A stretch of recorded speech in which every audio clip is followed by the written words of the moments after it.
My name is John Grogan, and I love dogs. When I was 10 years old, my father gave me my first dog. I called him Shaun. Shaun was my best friend. He went everywhere with me, and he was very obedient. When I called him, he came to me. He played with me, and he walked next to me without a leash.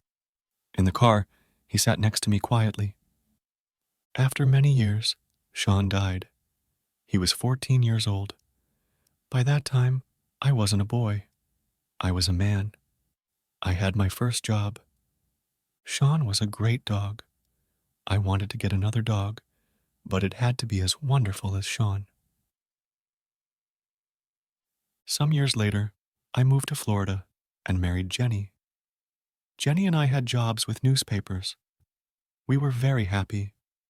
We were young and in love, and life was wonderful. One day, I bought a plant for Jenny.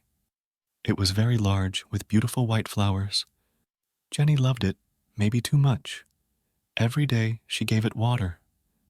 In the end, the plant got sick and died. Some days later, I woke up early. Jenny wasn't in bed. I found her at the table with a newspaper. She had a red pen in her hand. "Jenny," I said, "what are you doing?" She showed me the newspaper. It was open at a page of ads. "Look at this, John," she said. I saw an ad with a big red line under it. Beautiful Labrador puppies, 5 weeks old. "I can't forget about that plant," Jenny said. "Why couldn't I look after a plant? I only had to give it water, but I killed it." She looked sad, but then she smiled. "I can't look after a plant, but maybe I can look after a dog. And later, maybe I'll be ready for a baby." I thought about that. Jenny and I wanted to have children one day, but we loved dogs too. Our little house was a good place for a dog. We lived near a park and near a beach, and the house had a big yard with lots of trees. "Okay," I said. I put my arms around Jenny. "Let's get a dog." So some days later, we drove to the address in the ad. The house was in the middle of some woods. A woman came to the door, and there was a beautiful yellow Labrador with her. "I'm Laurie," said the woman, "and this is Lily. She's the puppy's mother." "Where's the father?" I asked. "Oh," said Laurie, "Sammy boy, he's around here somewhere." Then she said quickly, "Do you want to see the puppies?" Laurie took us into a room behind the kitchen. There were a lot of newspapers on the floor and a large box by the wall. In the box were 9 yellow puppies. "Oh!" cried Jenny. "Aren't they beautiful?" We sat on the floor with the puppies. One little puppy really liked us. He climbed up our shirts and looked into our eyes. "The puppies are $375 each," said Laurie. "But you can have that puppy for $350. I stood up and turned away from the puppies. Then I turned back quickly and shouted loudly. The other puppies ran away. But the little puppy ran to me and climbed over my shoes. "That's our puppy," Jenny laughed. I held him in front of my face. I looked at him and he looked at me. He had very large brown eyes. I gave him to Jenny and she held him too. "I think he likes us," I said. We paid Laurie for him. "Come back for him in 3 weeks," she said. "He'll be 8 weeks old, so you can take him then." We thanked Laurie and said goodbye. On our way to the car, I put my arm around Jenny. "Isn't it wonderful?" I said. "We got our dog." "Yes," she said. "I can't wait to bring him home." Suddenly, we heard a loud noise in the woods. Something ran out of the trees, something large and yellow. It was a big Labrador. But this dog was very different from Lily. This dog was wild and dirty. It had a crazy look in its eyes. It ran quickly past us and around the back of the house. I think I said slowly. That's Dad. Jenny and I tried to think of a name for our puppy, but each of us liked different names. One morning, we heard a song by Bob Marley, the Jamaican singer, on the radio. Bob Marley was dead, but people played his music everywhere in Florida. Jenny and I liked his music too. Suddenly, at the same time, we shouted, Marley! That's it, I cried. That's his name, Marley. Jenny smiled. Some days later, Jenny's sister called her from Boston. We're visiting Disney World next week with the children, she said. Would you like to come with us? Jenny wanted to go to Disney World very much. But I won't be here when Marley comes home, she said. That's okay, I said. I'll go and get Marley. A week later, Jenny left for Orlando. That evening after work, I drove to Laurie's house. Marley was a very large puppy now. He eats a lot, said Laurie. Are you ready for your new home, Marley? I said. I used his name for the first time and it felt right. Marley sat next to me in the car. He tried to climb on me, but each time he fell back on the floor. In the end, he climbed up and sat on me. He wagged his tail happily. When we got home, I took off his leash. Marley began to sniff. He went around the house and sniffed everything. Then he sat back and looked at me with his large brown eyes. I could read Marley's thoughts. This place is great. But where are my brothers and sisters? I took Marley to the garage, next to the house. It was a warm, dry room. Marley, I said, this is your room now. I put some newspapers down on the floor. I put some playthings down too. Then I put some water in a bowl and made a bed from a large box. You're going to sleep here, I said. I put Marley into the box. He looked sadly up at me. I went back into the house and closed the door. I stood and listened. I could hear nothing. Then I heard a cry, and then another cry. The cries got louder and louder. When I opened the door again, Marley stopped crying. I petted him for some time. Then I left again and closed the door. Marley started to cry again. I was very tired, so I went to my bedroom. My bedroom wasn't near the garage, but I could hear Marley's cries. I felt sorry for him. His family wasn't there. After I got into bed, I listened to Marley's cries for half an hour. Then I got up and went back to the garage. Marley stopped crying and wagged his tail. I carried his box into my bedroom and put it on the floor next to my bed. Then I got into bed and put my hand down into the box. Some minutes later, Marley was asleep. I slept too.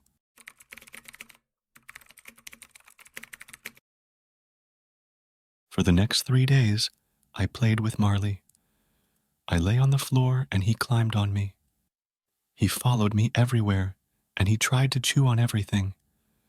When Jenny came back from Disney World, she played with Marley too. She held him and petted him. She got up in the night and took him outside. Most of all, she gave him food.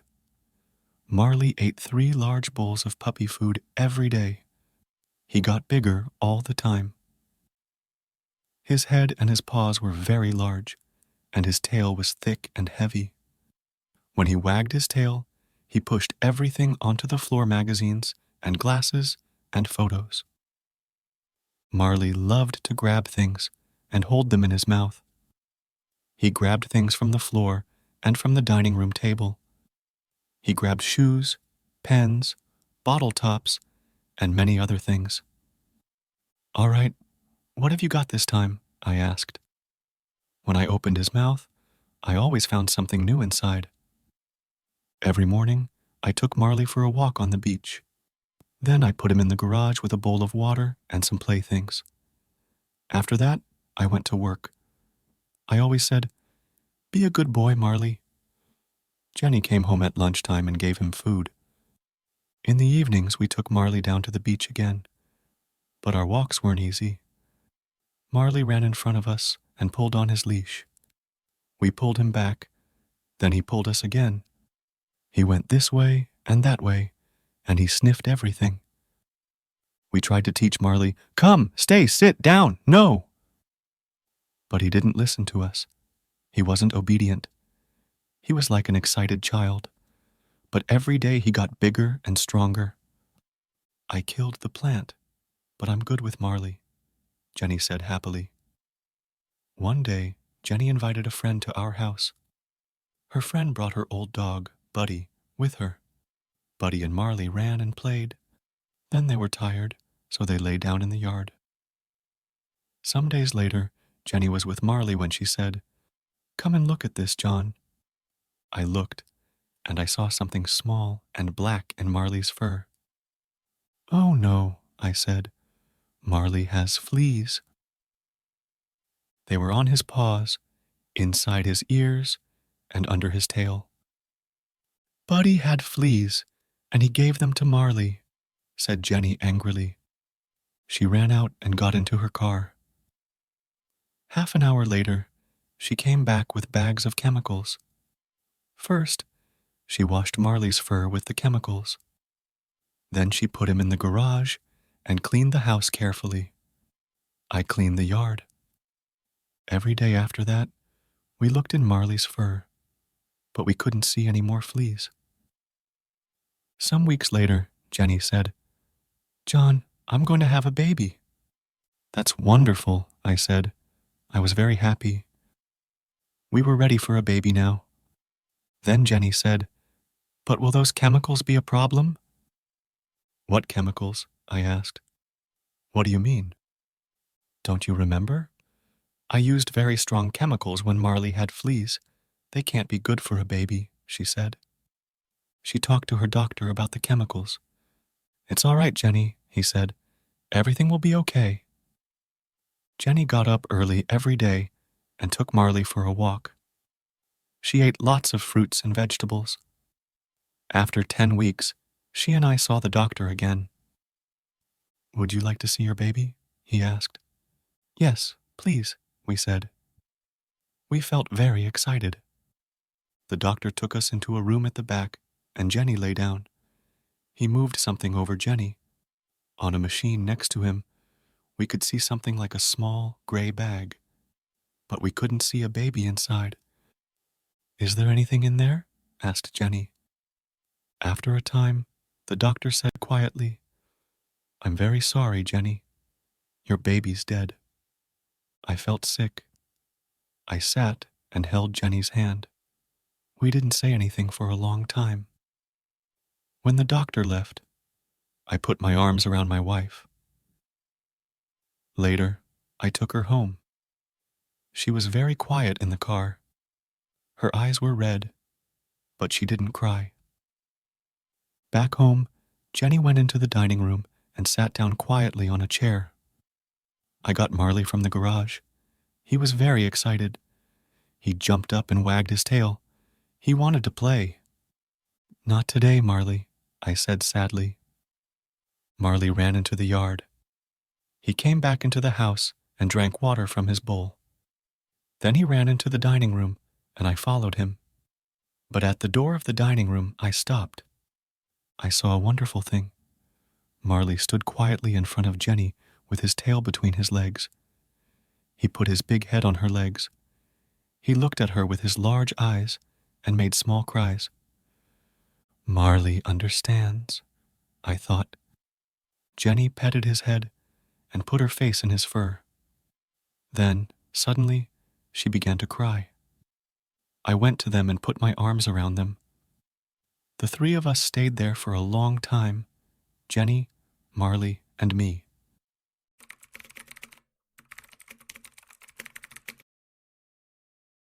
When Marley was 6 months old, Dr. J, the animal doctor, told us about an obedience class. We loved Marley very much, but he wasn't an obedient dog. Every day he got bigger and stronger, and he didn't listen to us.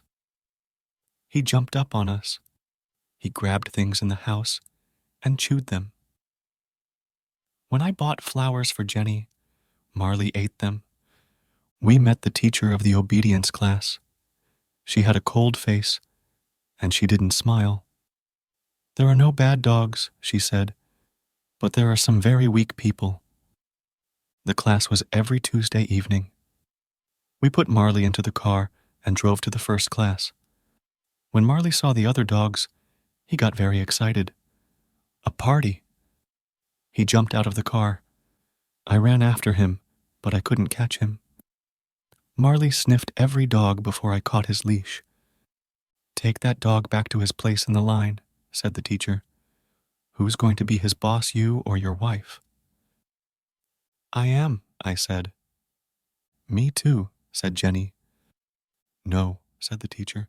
"A dog can only have one boss." "Okay," said Jenny. "I'll do it."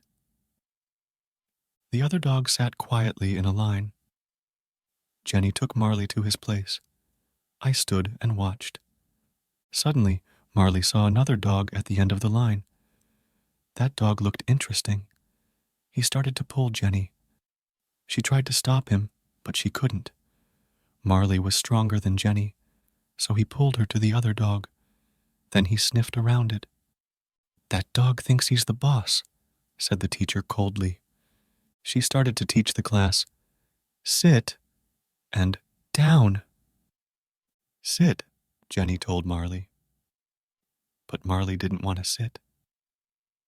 He jumped up and put his paws on Jenny. After the class, the teacher said, "You have to be strong with that animal. You're the boss. Show him that." When we got home, Jenny said, "You can take Marley to the class next week." The next Tuesday, Marley and I went back to the class. Jenny stayed at home. In the car, I said to Marley, "I'm the boss." "You're not the boss. I'm the boss. Do you understand?" But Marley only looked at me and wagged his tail. Then he tried to chew my hands. In this lesson, the dogs had to walk quietly next to us.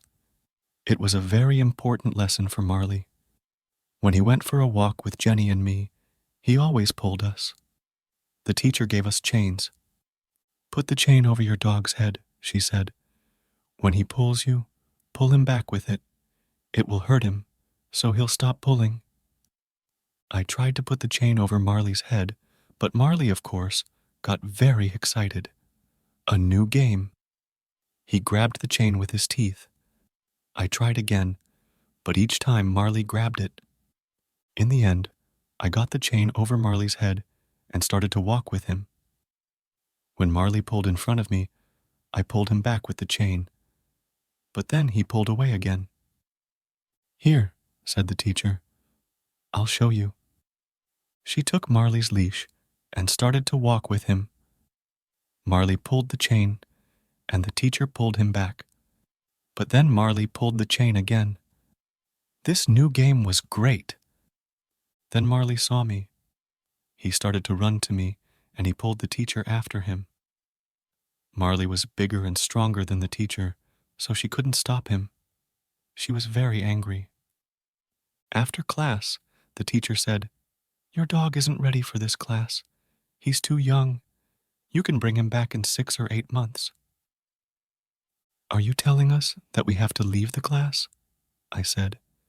"That's right," she said. "You have to leave." Because Marley couldn't go back to the class, I started to teach him at home. But it was difficult. Marley wasn't a fast learner. We had another problem with Marley. In Florida, there were often thunderstorms. Marley was afraid of loud noises. He went crazy in a storm. He broke things and made everything dirty. After each storm, Marley quickly forgot about it. He was happy again and wanted to play. But in the next storm, the same thing happened. He was afraid, so he went crazy again. We talked to Dr. J about the problem. Dr. J was young, and he understood dogs very well. "What can we do?" we asked. "When Marley gets crazy, he breaks things. One day, he'll get hurt in a storm." Marley is 7 months old, said Dr. J. I'll neuter him. Then he won't get so excited. He'll be a quieter, happier dog. I thought about that. Oh, I said, I don't really know. Yes, said Jenny. That's a great idea. Bring Marley here on your way to work, said Dr. J. It doesn't take long. He'll be ready by the afternoon. You can get him again on your way home. A week later, we took Marley to Dr. J. Marley ran from the house and jumped into the car. He was very happy. He loved to go out with Jenny and me, his two best friends.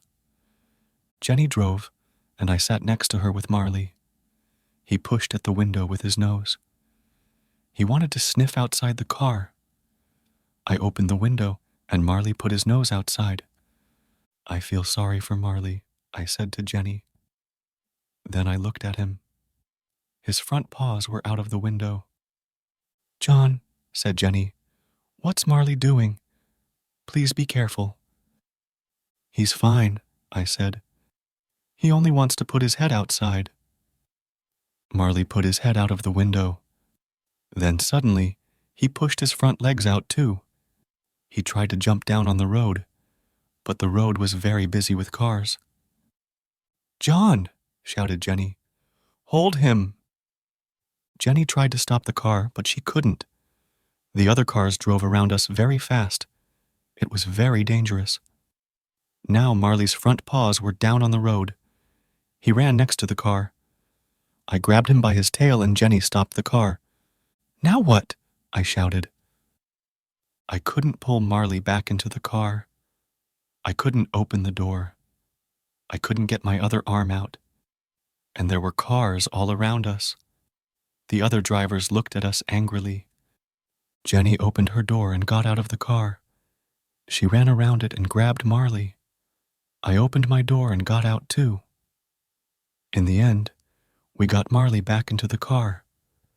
When we got to Dr. J's, I took Marley inside. He sniffed everywhere. Then he pushed over a table with magazines on it. I gave Marley's leash to Dr. J. Please neuter him as quickly as possible, I said. Please. That evening, when I took Marley home, I saw a change in him. He wasn't excited and crazy. He moved quietly and slowly. Good, I thought.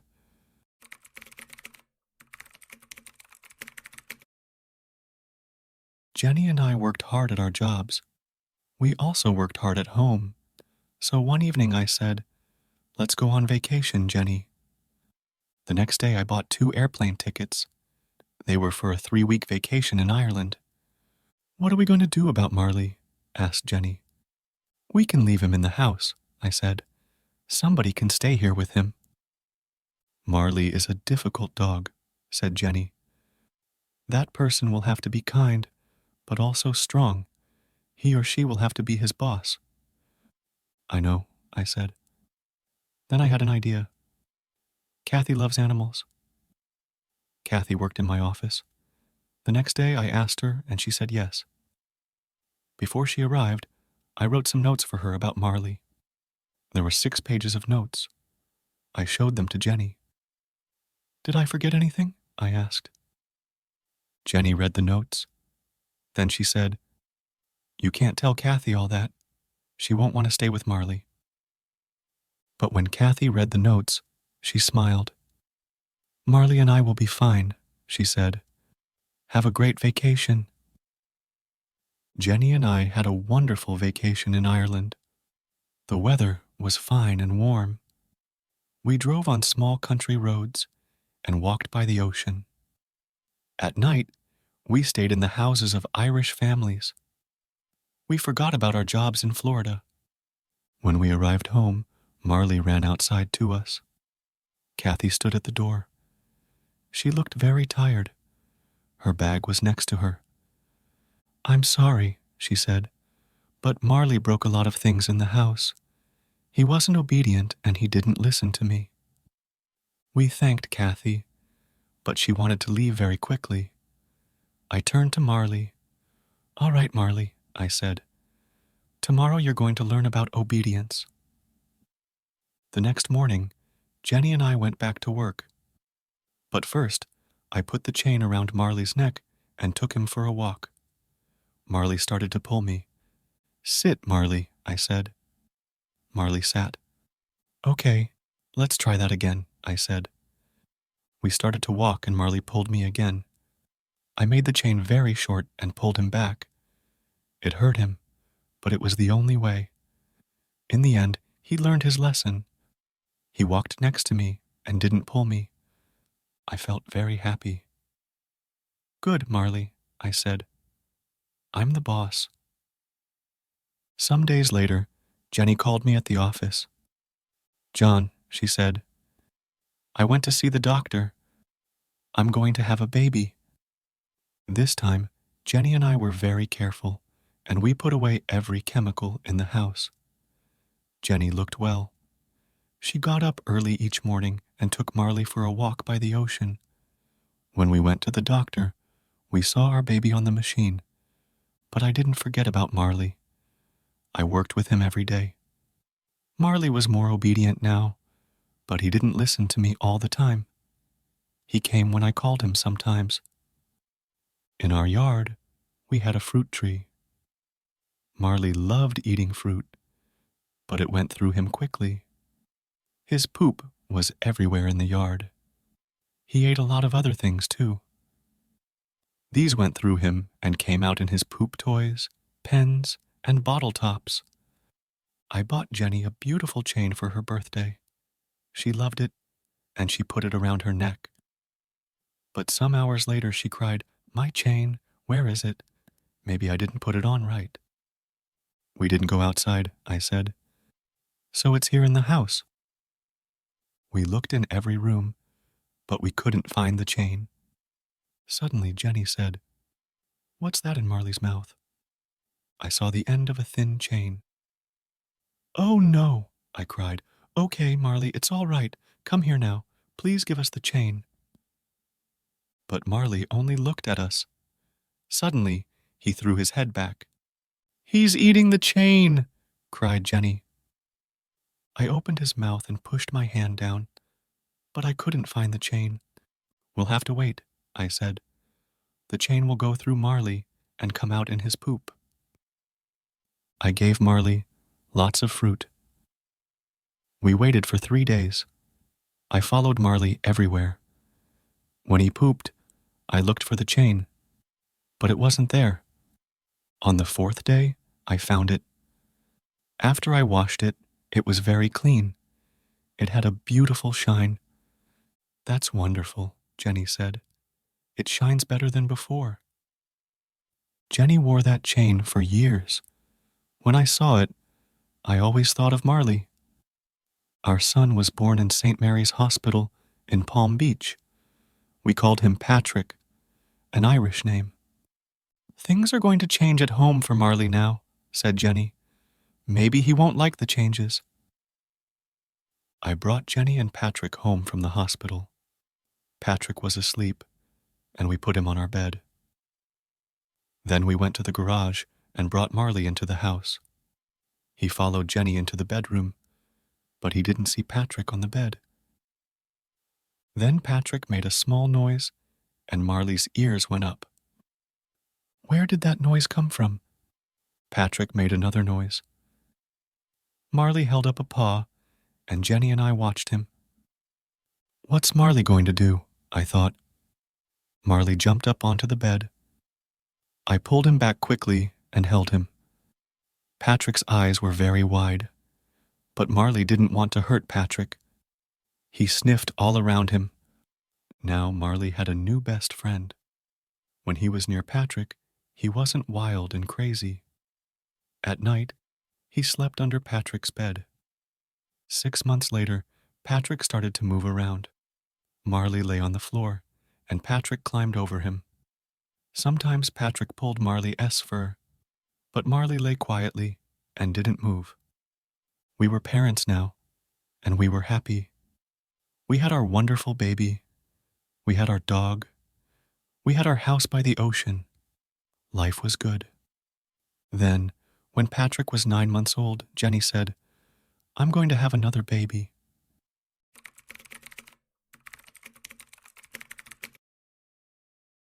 Sometimes, bad things happened in our street. One night in October, Jenny and I were in bed. Marley lay on the floor next to me.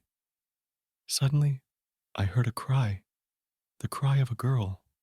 It came from the street outside. I felt afraid, but I jumped out of bed. "Come with me, Marley," I said. "Please, John, don't go out there," said Jenny. "Call the police," I said. "I'll be careful." I held Marley by the end of his chain. The girl cried again. We went outside, and a man ran away down the street. 2 young men ran to me. "Go and stay with the girl," they shouted. "Help her. We're going after the man." I ran to the girl. She was my neighbor's daughter, Lisa. She was 17 years old. Her shirt was red and wet. "What happened?" I asked. "I was in my car," she said. "A man got in and put his hand over my mouth. He said, 'Don't make a noise.' But I did, and he cut me with his knife." I held Lisa in my arms. "It's going to be all right," I said. But I didn't really think that. Lisa's face was gray, and she was very weak. I looked at Marley. He stood and looked down the street. He looked strong and ready for a fight. Nobody could get past him. Some minutes later, the police arrived with doctors, and they took Lisa away. A policeman asked me questions. Then I went home with Marley. Jenny met us at the door. "Marley was a different dog tonight," I said. "Nothing can hurt us when he's with us." I looked at Marley. "You did well tonight," I said. Lisa didn't die. She got well again. But I never forgot that night. One night, when Jenny and I were in bed, she said, "John, I think the baby is coming. Please call the doctor." Something's wrong, I thought. It's too early for the baby. I took Jenny to the hospital. "Your baby is too small," the doctor said to her. "We have to stop him coming out. You'll have to stay in the hospital." Jenny was in the hospital for 12 days. I stayed at home with Patrick and Marley. I did the housework. I cooked and washed clothes. In the evenings, I was very tired. Marley sat and looked at me sadly. I could read his thoughts. "I don't understand. Why doesn't John want to play with me? Why doesn't he take me for walks? And where's Jenny?" I didn't do things at home very well. I left the bathroom door open all the time. Marley loved to go into the bathroom and to drink water from the shower. One day, I took Patrick on a visit to the hospital. "What did you do to Patrick?" Jenny asked. "What do you mean?" I asked. "He's fine." "Look at him," said Jenny. I looked. His arms were in the legs of his baby clothes. Jenny called my Aunt Anita. She also lived in Florida, but in a different town. "Please, can you look after John and Patrick?" she said. 2 days later, Aunt Anita arrived. She did the housework, and everything at home was fine again. When Jenny came home, she had to stay in bed all day. This was a very difficult time for her. She couldn't cook or go for a walk. Worst of all, she couldn't hold Patrick. Marley brought his playthings into the bedroom and lay on the floor next to Jenny. He stayed there day and night. Aunt Anita had to go home to her husband, so I had to look after the house again. Then, one day, when the doctor visited Jenny, he said, "You can get up now. The baby is bigger." Jenny was very happy. She got up and played with Patrick and Marley. She started to do the housework. The next day, we went to a Greek restaurant for lunch. But suddenly, the baby started to come, so I took Jenny to the hospital. Then, Everything happened very quickly. 1 hour later, I held my beautiful new son in my arms. Jenny and I had 2 sons now, Patrick and Connor. One was 17 months old, and one was a baby. We were very happy with our sons, but we were tired all the time. The babies woke us every night. We couldn't sleep for more than 2 hours. Connor had problems with Jenny's milk. After he drank, he was sick. So Jenny was very sad. "What's wrong with me?" she said. "Connor doesn't like my milk. Maybe I'm not a good mom." She started to get angry quickly. She didn't get angry with Patrick and Connor, but she was often angry with Marley and me. Marley could do nothing right. I bought a plant and planted it in the yard. The next day, Marley pulled it out and ate it. Then he broke a door in the house. He went crazy when there was a thunderstorm. One day when I got home from work, I found Marley with Jenny. Jenny was very, very angry. "Why do you break everything?" she shouted. "You're a very bad dog." Marley stood with his head down, and she hit him again and again. I went and grabbed Jenny's arms. "Hey! Hey! Hey!" I shouted. "Stop! Stop!" I looked into Jenny's face, but the look in her eyes was new to me. Her face was the face of a stranger. "Get him out of here," she said. "Get him out of here now." I opened the front door, and Marley ran outside. When I turned back for his leash, Jenny said, "You have to find Marley a new home." She couldn't mean it. She loved this dog. I walked out of the door. Marley ran and jumped around. He wasn't hurt. I took Marley into the street and said, "Sit." He sat. I put his chain over his head with the leash. Then I took him for a very long walk. When we got home, Marley was very tired. I took off Marley's leash, and he ran to his bowl. The water went everywhere on the floor. I cleaned it. Jenny sat in a chair with Patrick and Connor. When I walked past her, she said quietly, "I want that dog to leave." I felt very sad. Marley was my friend, and I loved him. I didn't want to find a new home for him, but I also had a wife and 2 small children. I had to think about them. I talked to my friends and neighbors about Marley. "Do you want a Labrador?" I asked. But nobody did. I looked in the newspapers. They were full of ads from people with dogs, and a lot of the ads were for Labradors. These people paid a lot of money for their dogs, I thought. But now they're looking for new homes for them. Maybe Labradors are too difficult, too big and strong. Marley wasn't an easy dog. He wasn't obedient, and he broke things. But we brought him to our home when he was a puppy. He loved us, and we loved him. He was our dog. I took Marley back to the obedience class. A different teacher was there now. This time, things went better. I said, "Sit," and Marley sat. I put the chain around his neck, and he walked quietly next to me. I said, "Stay," and he stayed. I walked away from him, but he didn't move. Then I turned and said, "Come." Marley ran quickly to me. "Good boy, Marley," I said. "Good, good, good boy." At the end of the 8 weeks, the teacher gave me a paper. It said, "Marley did well in the obedience class." I was very happy. On the way home, I sang. After this, a wonderful thing happened. Jenny got better. She stopped being sad and was strong and happy. She was a good mother to Patrick and Connor, and she was kind to Marley again. She danced around the room with him. Sometimes at night, when he was quiet, she lay on the floor with him, her head on his neck.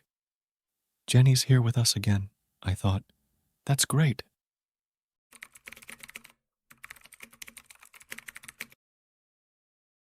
Jenny's friend Colleen worked for a film company.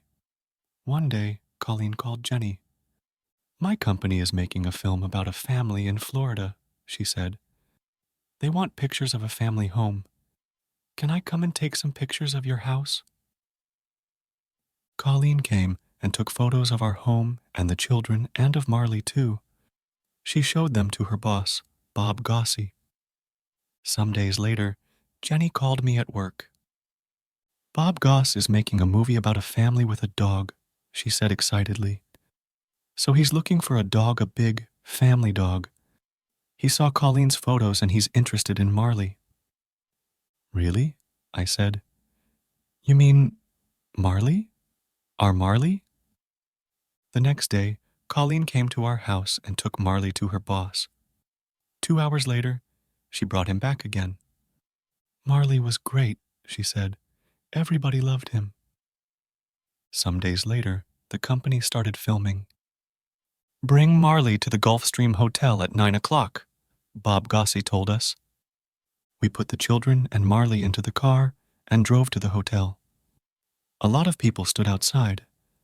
The police were there too. One of the policemen looked inside the car. He saw Jenny, 2 small children, and a large dog.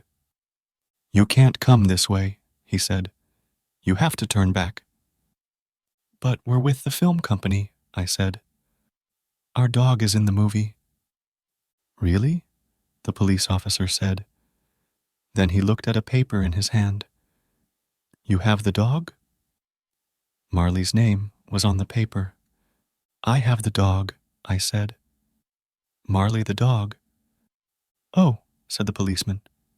He turned to another policeman and shouted, He has the dog, Marley the dog. Then he turned to us again. You can come in, he said. I felt very important. Marley was famous. The cameraman started to film Marley. But Marley wasn't obedient. He ran and jumped. He chewed through his leash. Cut! Cut! Cut! Shouted Bob Gossey. At the end of the day, we took Marley home. Marley, I said sadly, you're not going to be famous. But the next day, the film company called again. Please bring Marley back here, they said. When we got back to the hotel, Bob Goss said, On film, Marley was great. Marley had a very good time with the people in the film company. Everybody played with him and petted him. After 4 days, the cameraman stopped filming. Call us after 8 months, said Bob Goss. The movie will be ready then. After 8 months, we called the company. The name of the movie was The Last Home Run, but we couldn't learn anything about it. I called the company again and again. 2 years later, I was in a store, and there were a lot of movies on the shelves. Suddenly, I saw The Last Home Run, Marley's movie. I bought it and took it home. Come and watch this, I shouted to Jenny and the children. We saw Marley in the movie. He was only there for 2 minutes, but it was very exciting. We all laughed and cried. We're famous, shouted Patrick. Marley's name came at the end of the film. In big letters it said, Marley the dog. Sometime later, we said goodbye to our home in West Palm Beach. The place got more and more dangerous, and our house was too small for 2 children and a large dog. So we moved to a bigger house in another city, Boca Raton. A lot of rich people lived in Boca Raton. They had expensive cars, big houses, and beautiful clothes. There were many good things about our new house. Near the house was a small park, but best of all, it had a pool. We all loved the pool, but Marley loved it most. He jumped in with me and climbed on me. But there was a problem with the garage in our new house. It had no windows, and it got very hot in summer. So we couldn't put Marley in it when there was a thunderstorm. I took Patrick and Connor to the pet store, and we bought a strong cage for Marley. We put it next to the washing machine. I put some food in the cage. Come here, Marley, I called. Marley went inside and I closed the door of the cage after him. He lay down on the floor and chewed his food happily. "This is going to be your new home when we're away," I said. That evening, we went out for dinner. Before we left, I opened the door of the cage. Marley walked inside and I closed the door. "Be a good boy, Marley," I said. We had dinner in a restaurant, then we went for a walk. "This is great," said Jenny. "We can forget about Marley. We know he's fine in the cage." She smiled happily. We went home and walked to the front door. I looked at the window next to it. Something was there, in the window. Something black and wet. It was Marley's nose.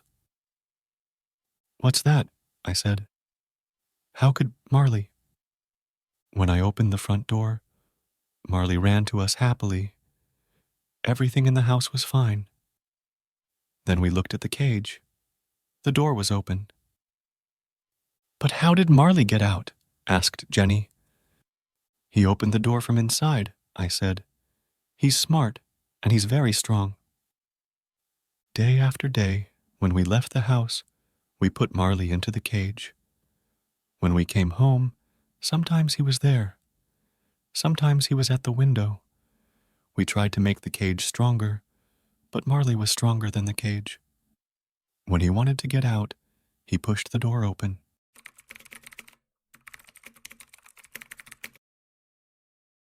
Many people in Boca Raton had dogs, but their dogs were very different from Marley. Most of these dogs were very, very small.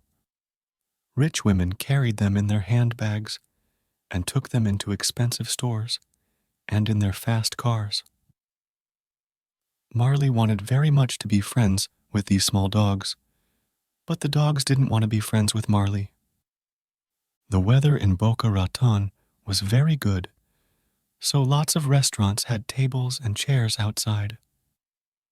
Customers brought their dogs with them to the restaurants. People ate their food or drank coffee, and their dogs lay quietly on the ground. One Sunday afternoon, we went out for lunch. We parked our car and walked up and down the street.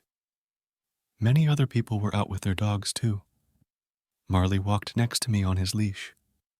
We found a restaurant and sat down outside. I put Marley's leash around one of the legs of the strong, heavy table. The waiter came, and we asked for some drinks. Then Jenny held up her glass happily. "To a beautiful day with my beautiful family," she said. Suddenly, our table started to move. It moved quickly between the other tables and the other customers. "What's happening?" I thought. Then I saw a small white dog across the street. "Marley's going to that dog," I shouted. "We have to stop him." We jumped up and ran after Marley and the table. "Sorry, sorry, sorry," we shouted to the other customers. I ran and grabbed the table. Jenny grabbed it too. We held it, and it stopped moving. I turned around and saw the faces of the other customers. Everybody looked at us with their mouths open. We carried the table back to its place, and a waiter came. "I'll get some more drinks for you," he said. "No," said Jenny. "We'll pay for our drinks and leave." Jenny and I had another baby. This time it was a girl, and we named her Colleen. When Colleen was 2 months old, I had my 40th birthday. I wanted to do something exciting on my birthday, but it was a very quiet day. When I arrived home from work, Jenny was tired. By 8:30, all 3 children were asleep, and Jenny was too. I felt a little sad. I took a drink outside. I sat and looked at the ocean. Marley lay on the ground next to me. I thought about my life. Then I thought about Marley. He wasn't a puppy now. He was 6 years old, but he loved life, and he was very happy. "Marley," I said, "it's only you and me tonight." I held up my glass. "We're not young, but we're having a good time." Some days later, my friend Jim called me. "Let's go out for a drink on Saturday," he said. Jim came for me at 6 o'clock, and we went out to a bar. We talked and laughed. Then the barman called out, "Is John Grogan here? There's a phone call for John Grogan." It was Jenny. "The baby's crying," she said. "Can you come and help me?" "I'll take you home," Jim said. When we turned into my street, I saw a lot of cars. "Somebody's having a party," I said. Jim stopped the car outside my house, and I invited him inside. Then, suddenly, the front door opened. Jenny stood there with Colleen in her arms. She had a big smile on her face. I looked into the yard. There were lots of people around the pool, my friends and neighbors. "Happy birthday, John," they shouted. I wanted to take Marley to the beach. You couldn't take pets onto most beaches in South Florida, but one small beach was different. Everybody called it Dog Beach. On Dog Beach, dogs could run freely. They didn't have to be on a leash. One morning in June, I took Marley to Dog Beach. There were lots of people with dogs, but the dogs were on leashes. "What happened?" I asked a man. "The police came," the man said. "We have to use a leash." So I walked Marley on his leash, but I felt sorry for him. After our walk, I gave Marley a bowl of water. Then a man arrived with a big black dog. It looked dangerous. "Don't be afraid of him," said the man. "This is Killer, but he's very friendly. He doesn't fight other dogs." I told the man about the police. "That's stupid," he shouted. "This is Dog Beach." He took off Killer's leash, and Killer ran into the water. Marley looked at Killer, and then he looked at me. I could read his thoughts. "Please, please, please, I'll be good." But then Marley started to drink from the ocean. "Stop that, Marley," I cried. "You'll be sick." But Marley didn't listen to me, and he didn't stop drinking. Then he started to turn around in the water. "Oh no," I thought. I ran into the water, but it was too late. Marley pooped everywhere. "Hey!" somebody shouted angrily. "Get your dog." "Marley, no!" I shouted. I could feel everybody's eyes on me and on Marley. "No, Marley, no, no, no, no." Marley's poop was everywhere. The other people grabbed their dogs. Marley came out of the dirty water and looked at me happily, but we had to leave. "That wasn't nice," the man with Killer said. "Sorry," I said. I put Marley's leash on him. Other dogs didn't drink water from the ocean. Marley wasn't a bad dog, but sometimes he did stupid things. "What's wrong with you, Marley?" I said on the drive home. "Sometimes you're the worst dog in the world." I never took Marley to the beach again.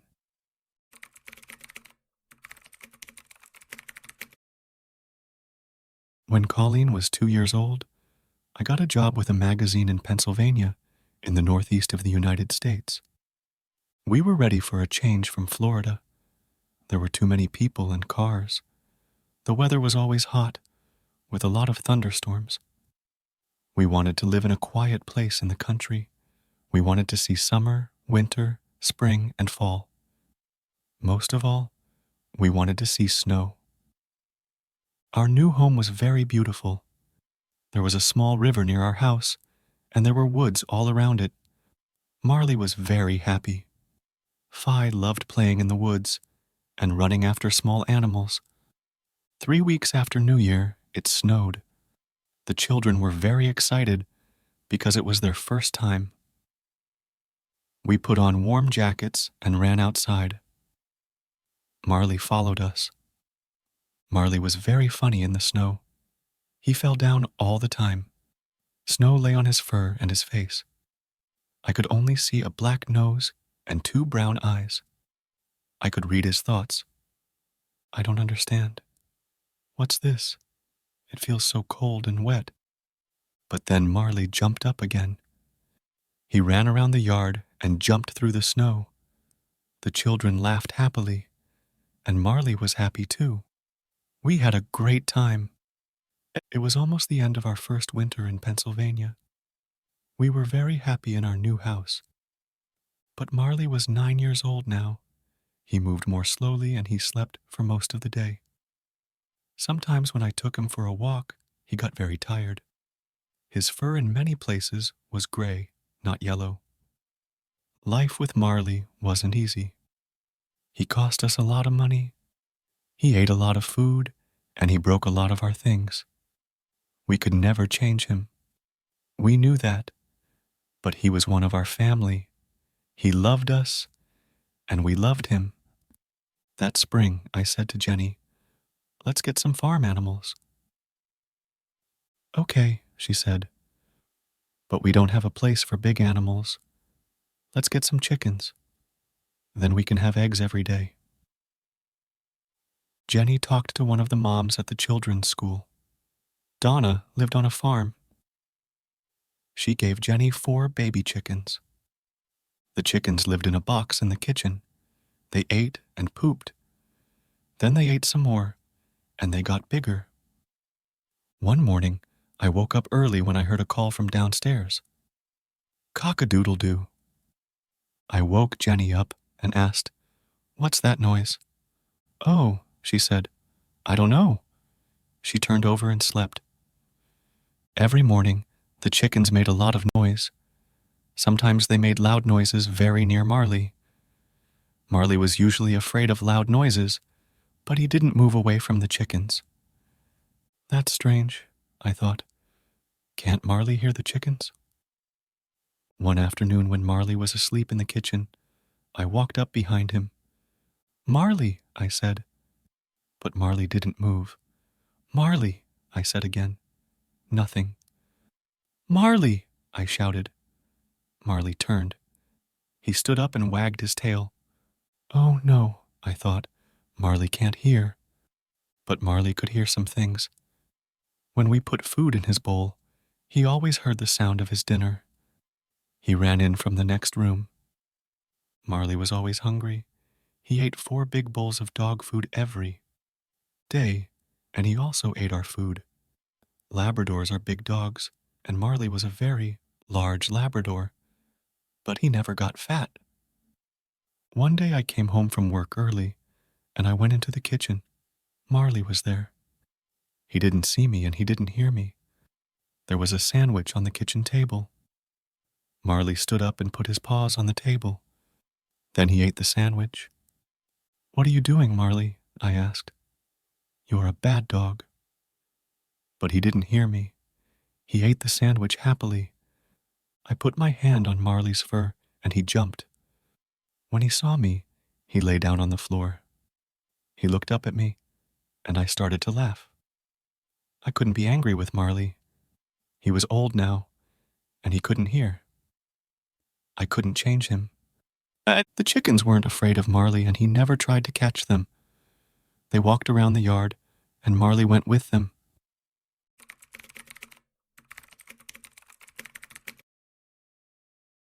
Jenny and I had a good life. Our children were young. We felt young too. But when we looked at Marley, we saw many changes. The years went past, and he was 12 years old. By this time, he couldn't hear anything. His fur was gray. His teeth were brown. Late one night, I took Marley outside for his walk before bed. It was winter, and there was a cold rain. I went back into the house for my jacket. When I came out again, Marley wasn't there. I looked for him everywhere, but I couldn't find him. I went back inside. Then I walked upstairs and woke up Jenny. "I can't find Marley," I said. "He's out there in the rain." Jenny pulled on her jeans and shoes, and we went outside again. I walked slowly through the woods and called for Marley. Jenny went a different way. We were very wet and cold. "Let's go home and get warm," I said. "I'll get the car and come out again." We walked back to our house. Suddenly, we saw Marley. He stood outside the house, out of the rain. When he saw us, he was very happy. I felt angry with him, but then I was happy too. I brought him inside and dried him.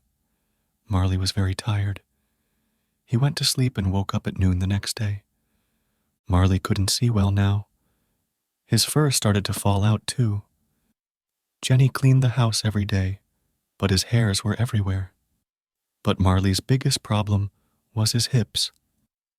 They hurt him a lot, and he couldn't move quickly. He couldn't climb the stairs easily, but he tried to follow us everywhere. Marley had good days and bad days. One spring evening, I took him for a short walk around the yard.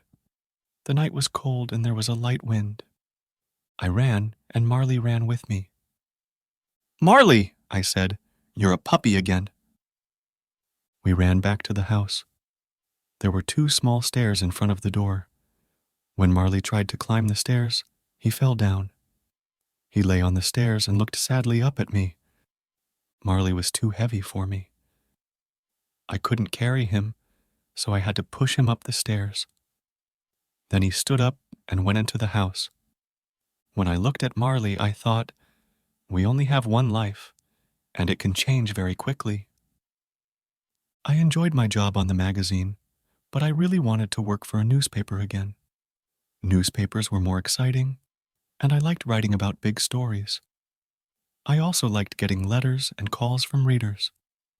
A friend told me about a job on the Philadelphia Inquirer. This was one of the best newspapers in the United States. I wrote to the newspaper, and I got the job. I was very happy.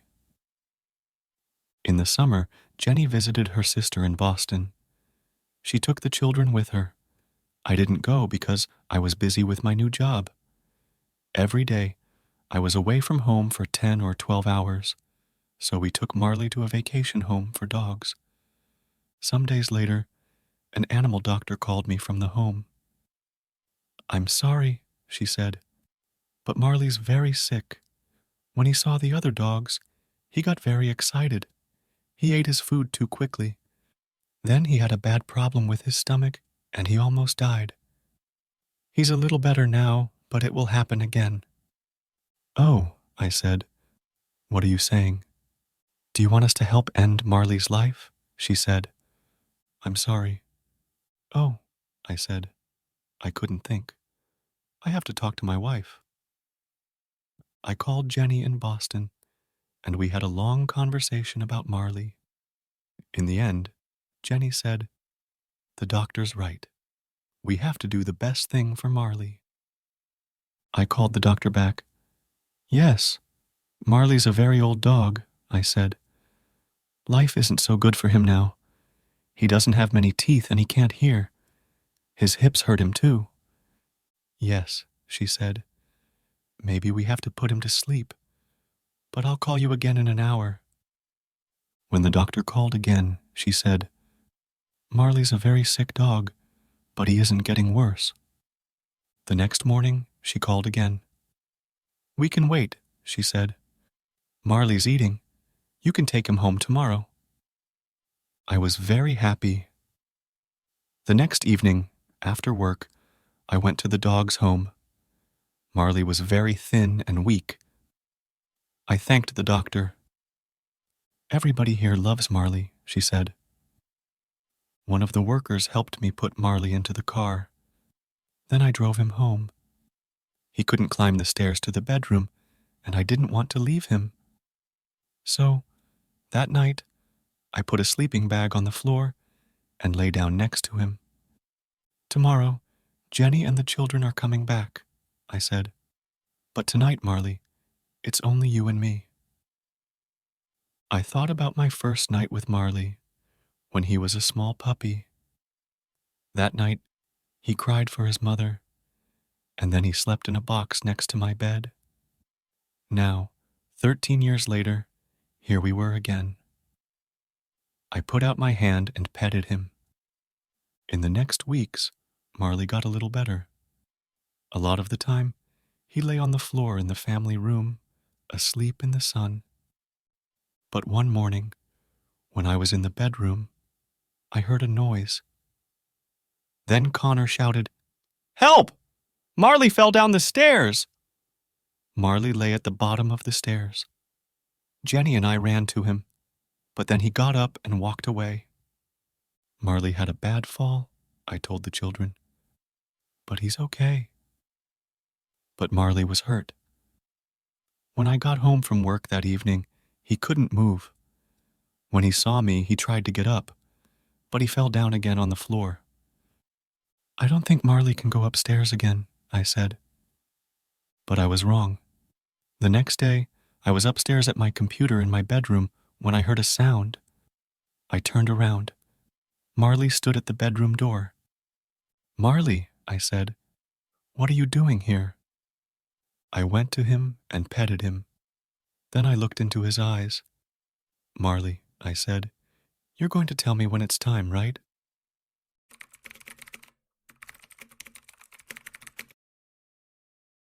Winter arrived early that year.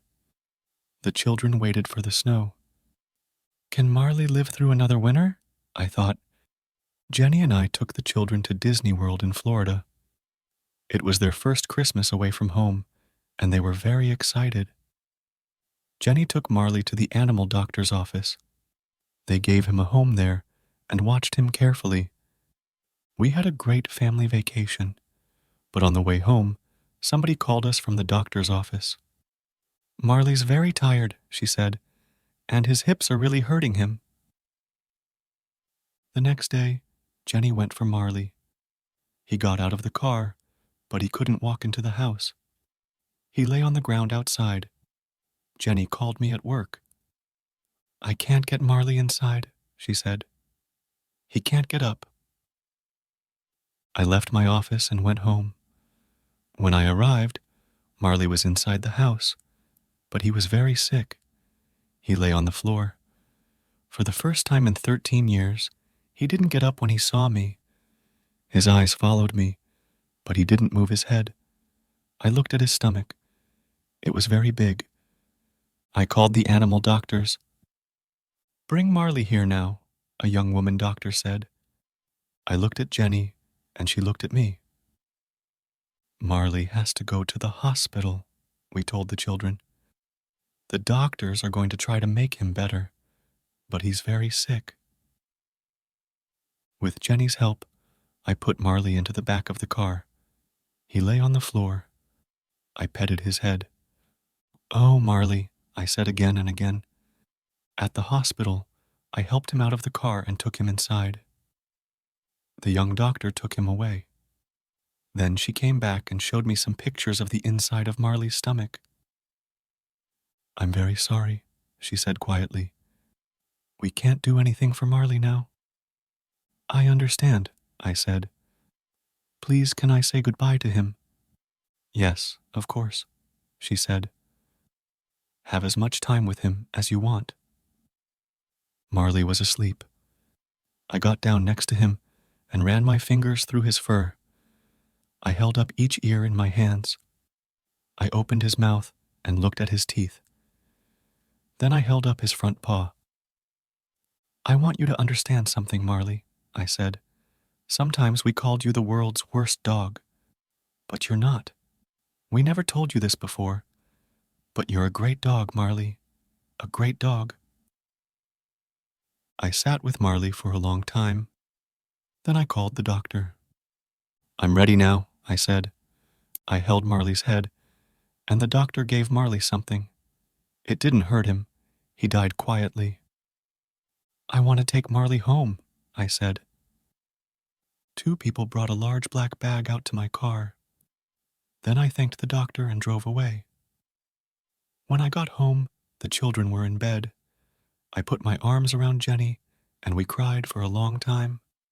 Later, we went outside. We took the black bag out of the car and put it into the garage. Next morning, Jenny told the children about Marley. They were very sad and started to cry. "It's okay," I said. "When you have a dog, this always happens. Dogs don't live as long as people." Connor made a picture and wrote a letter for Marley. To Marley, "I loved you all my life. You were always there when I wanted you. Your brother, Connor Richard Grogan. Colleen made a picture of a girl with a big yellow dog. She wrote under the picture, I will never forget you, Marley. I found a very good place for Marley, in the ground, under 2 big fruit trees. I put the black bag in the ground, and Jenny and the children watched. After I finished, everybody said, We love you, Marley. Then we went back to the kitchen and told stories about Marley. Sometimes we laughed, and sometimes we cried. The next days were very difficult. The house was very quiet. When I came home at night, there was no Marley. Jenny cleaned the house, but his fur was everywhere. On morning, when I put on my shoes, I found some of Marley's fur inside them. Marley was my dog for 13 years. He wasn't an obedient dog, but he was important in my life. I wanted to tell other people about him. So I wrote about him in my newspaper. Nobody called Marley a great dog, or a good dog, I wrote. He was wild and crazy. He had to leave obedience school. He chewed things, and he wasn't very intelligent, but he understood people's feelings, and he was very good with children. A person can learn a lot from a dog. Because of him, I listened to my feelings. Because of him, I enjoyed winter sunlight and the snow and a walk in the woods. Because of him, I can be a good friend. A dog can show us the important things in life. A dog isn't interested in fast cars or big houses or expensive clothes. Give a dog your love, and he will give you his. Many people read about Marley in the newspaper. Animal lovers called me and wrote to me. They wrote to me about their love for dogs. They wrote about their feelings when their dogs died. Many people wrote funny stories about their dogs. Some people wrote, Marley wasn't the worst dog in the world. My dog's the worst dog in the world. I began to feel better. I took the letters home and showed them to Jenny. She laughed too. Winter came to an end, and it was spring. Our yard was full of flowers. I didn't think about Marley all the time.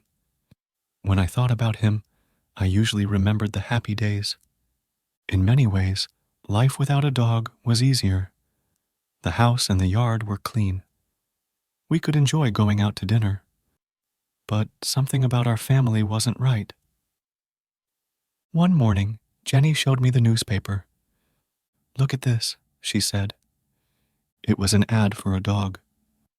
I saw a photo of a big yellow Labrador. I looked at the photo, then I looked again. That's Marley, I said. It isn't Marley, said Jenny. Look. Under the photo was the dog's name, Lucky. I read, I'm looking for a new home and a new family. I want a quiet home because I'm a little wild. We read the ad and looked at the photo again. We didn't say anything for some time. Then I said, We can go and look at him. Yes, said Jenny. Why not?